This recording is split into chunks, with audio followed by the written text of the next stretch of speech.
In today's video, I'm going to be covering the feud between the Usos and the New Day. To talk about this, I got to give you guys some background on where these two teams were at this time.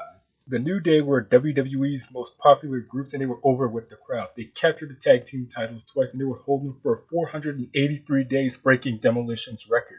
As for the Usos, they established themselves as the greatest tag team in WWE. They captured the titles 3 times and they had the tag division on lockdown. Now let's go back to May of 2017 where the feud began. On the May 30th, 2017 episode of SmackDown Live, the Usos were in the ring. They talked about how they're still the champs and how they've beaten every single team on the Blue Brand. All of a sudden, the New Day interrupted. They let everyone know that they're on SmackDown Live and that they're challenging the Usos for the SmackDown Tag Team titles at Money in the Bank. After their match with the Colognes, the Usos came out and they reminded them that they had the tag team division on lockdown. And they welcomed them to the Uso Penitentiary. They said at Money in the Bank there will be no jokes. They ended the promo saying it's not paranoia, it's the Usos. At Money in the Bank, these two teams faced off. The match itself was really good. Both teams went back and forth, and it looked like New Day was on the verge of capturing the gold. The New Day won the match after the Usos got themselves counted out. After the Usos match with the Hype Bros, the New Day came out and challenged them to a rematch at Battleground. The Usos accepted and the match was set. On the 4th of July episode of SmackDown Live, both teams competed in a rap battle. This segment was really entertaining. Both teams took a jab at one another. And the most memorable part was when the Usos called Xavier Woods the Rated R member of the New Day. The New Day won after the Usos were disqualified. The match at Battleground was a classic. I prefer this match over Money in the Bank. It had fast-paced action. Jay then hit the Uso splash, but it didn't get him the 3 count. Kofi then hit the Trouble in Paradise on Jimmy, allowing Xavier Woods to hit a flying elbow to become the new SmackDown Tag Team Champions. After Battleground, the Usos attacked the New Day before their championship celebration.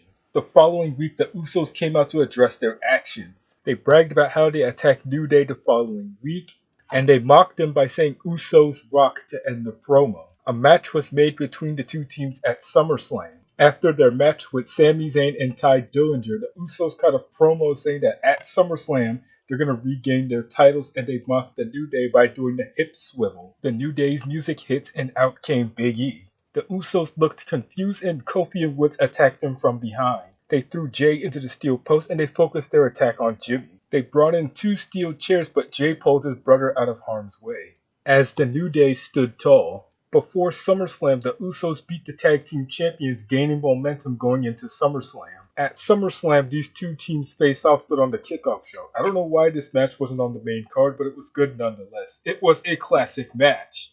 Both teams put on a great performance. The most memorable part was when the Usos hit the pop-up Samoan drop from inside the ring all the way to the floor. They hit the double Uso on Big E to capture the tag team titles for a 4th time. After SummerSlam, the two teams competed in a match where the winners will choose the stipulation for the tag team championship rematch.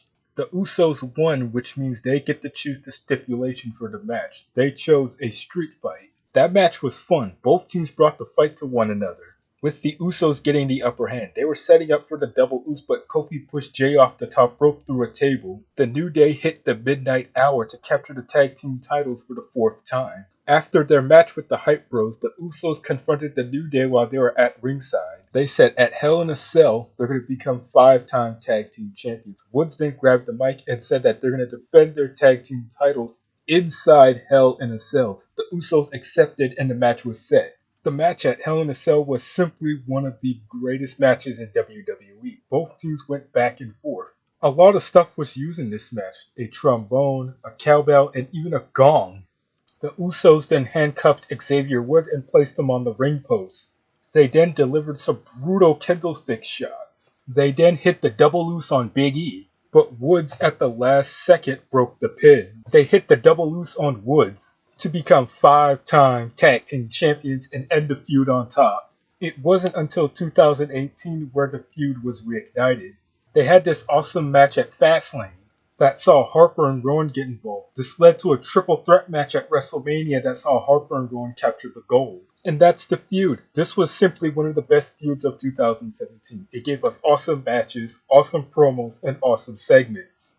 These two teams would continue to face off with each other. facing off at Day 1 and on the November 11th, 2022 episode of SmackDown for the Undisputed Tag Team titles. The Usos from there would go on to break the New Day's record by holding the tag team titles for 622 days, cementing themselves as the greatest tag team in WWE history. As for the New Day, they would continue being WWE's most popular group and merchandise sellers. If you enjoyed this video, be sure to comment below, like, share, and subscribe, and I'll see you guys in my next video.